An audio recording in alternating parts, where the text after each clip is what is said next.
Welcome back teman-teman to my YouTube channel. Hari ini saya akan sharing cerita yang saya ambil dari Vimela.com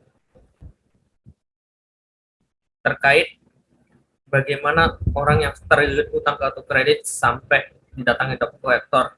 Judulnya ini, terlilit utang kartu kredit sampai didatangi debt collector, sungguh traumatis. Oke. Jadi kita coba go through aja ceritanya. Ada yang bilang uang itu bukan segalanya. Hanya saja uang tetaplah kita butuhkan dalam kehidupan.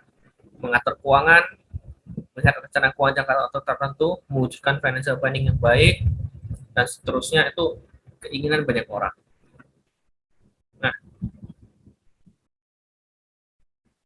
tapi banyak orang yang menganggap tidak harus selalu menahan pemenuhan keinginan. Ini saya sudah pernah bahas bagaimana kita membedakan need versus want yang bisa dilihat di video saya sebelumnya, mungkin setelah teman-teman melihat video saya ini. Nah, salah satu kesalahan millennials dan para pekerja di di kalangan produktif sekarang ini adalah mereka menganggap kartu kredit sebagai suatu kartu dewa untuk memenuhi kebutuhannya mereka. Jadi kartu kredit ini kan sesuatu yang memberikan kita kemudahan, sehingga itu membuat kita gampang terlena.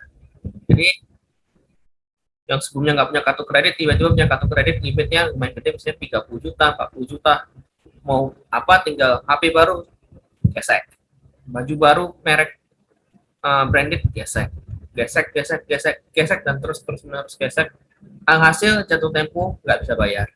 Inilah yang biasanya menjadi cikal bakal orang bermasalah di kartu kredit.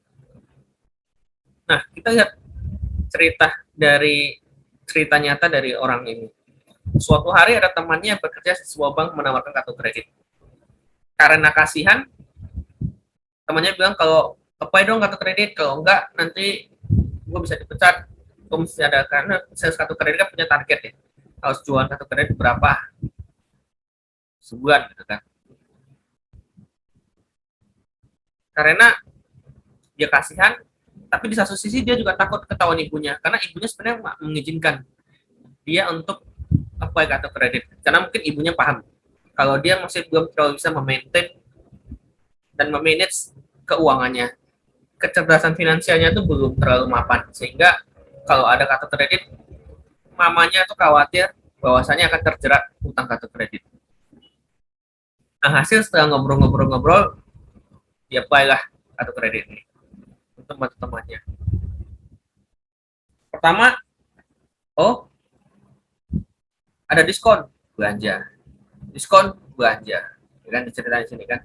Terus kayaknya enak ya katanya kan. Oh ternyata pakai kartu kredit enak juga ya. Bisa beli apapun, gajian tinggal bayar. Bulan pertama katanya sampai bulan ke-7 lancar. Bulan ke-8 sudah tidak sanggup membayar tagihan kartu kreditnya. Karena tadi menganggap kartu kredit ini kartu dewa, mewujudkan segala jenis keinginan, segala nafsu belanja, semua dipenuhi dengan kartu kredit. Akhirnya setelah tidak bisa membayar, dia menyatakan, aku bingung harus membayar pakai apa. Gajinya sendiri tidak cukup untuk membayar cicilan kartu kredit plus bunganya. Padahal dia sudah berhemat sana sini, cari pos di sana sini, masih nggak cukup untuk melunasi cicilan kartu kreditnya. Dia juga malu meminjam kepada ibunya untuk melunasi tagihan kartu kredit, karena dia udah berbuat kesalahan lah. Akhirnya buka lubang, tutup lubang, dan segala macam, sepandai-pandai tukang mengumpat, akhirnya jatuh juga. Debt collector akhirnya bertindak untuk menagih hutang. Tentu kita tahu kalau kita apply kartu kredit pasti ada alamat domisilinya kita.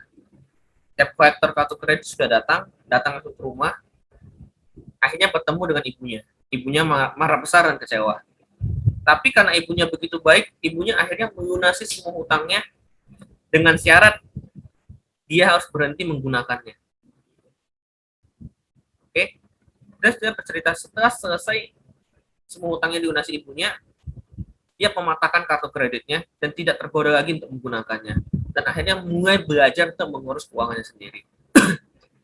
Lesson learn daripada sharing cerita ini yang pengen saya sampaikan itu apa? Yang pertama sebenarnya jangan terlena dengan penggunaan kartu kredit, karena kartu kredit itu memang ibarat orang menganggap itu sebagai kartu dewa gitu. Semua nafsu belanja itu dipenuhi dengan kartu kredit. Gesek, gesek, gesek, gesek, gesek, dan gesek. Akhirnya tidak bisa bayar. Akibatnya apa? Debt collector datang ke rumah. Orang ini masih beruntung karena ibunya melunasi. Misalkan keluarganya, orang tuanya juga tidak punya uang. Bayangkan apa yang terjadi. Kita tahu dulu ada cash debt collector di Citibank yang akhirnya jatuh korban nyawa. Sehingga Citibank pun dihukum tidak bisa menerbitkan kartu kredit baru kalau tidak salah dalam 2 tahun.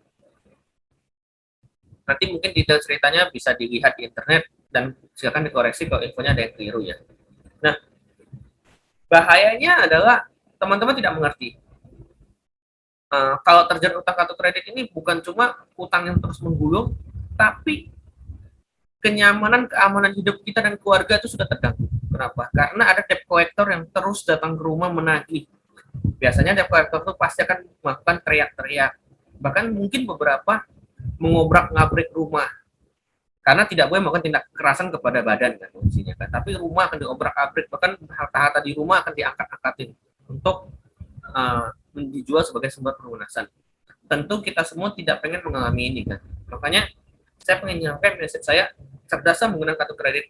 Saya tidak anti menggunakan kartu kredit. Saya sampaikan sendiri, saya juga pengguna kartu kredit. Tapi saya sadar, setiap saya gunakan kartu kredit, saya selalu lunasin full payment. Tidak pernah saya tidak menggunakan kartu kredit saya. Jadi saya tidak pernah mengalami dikejar debt collector seperti ini. Apakah kartu kredit? Saya pernah jelaskan di vlog saya sebelumnya. Kartu kredit ibarat pedang bermata dua. Kalau kita gunakan dengan baik, ya bagus, bermanfaat bagi hidup. Contohnya diskon.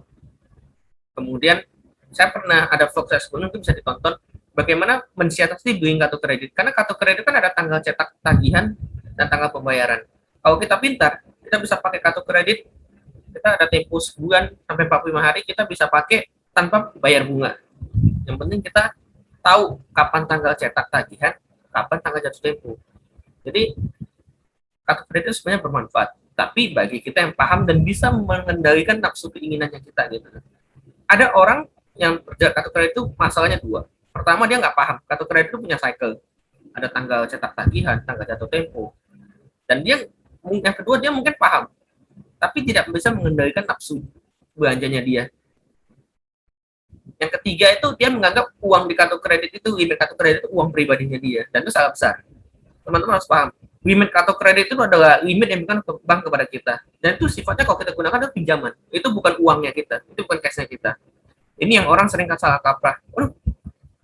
Gesek kartu kredit misalnya contoh 20 juta, nah gesek 5 juta, oh masih ada 15 juta, gesek lagi. Tapi mereka nggak paham, itu tuh bukan uang cash mereka yang dipotong dari tabungannya mereka yang dipakai, tapi itu utang kepada bank yang harus dilunasi pada saat jatuh tempo. Itu yang mungkin mindset yang perlu dibenahin bagi teman-teman. Jadi saya sendiri suggest tidak apa-apa bisa menggunakan kartu kredit, tidak harus sampai mematahkan seperti ini. Menurut saya nggak perlu, karena kartu kredit itu menurut saya bermanfaat jika kita gunakan dengan tepat, dengan cerdas kondisinya. Jadi mungkin itu sharing saya hari ini. Semoga bermanfaat. Jangan lupa untuk like, share, komen, dan subscribe video ini. Juga share video ini kepada teman-teman yang lain untuk memberi saya semangat agar tiap minggu saya selalu konsisten memberikan literasi keuangan melalui vlog-vlog saya. Jangan see you in my next vlog. Thank you. Terima kasih.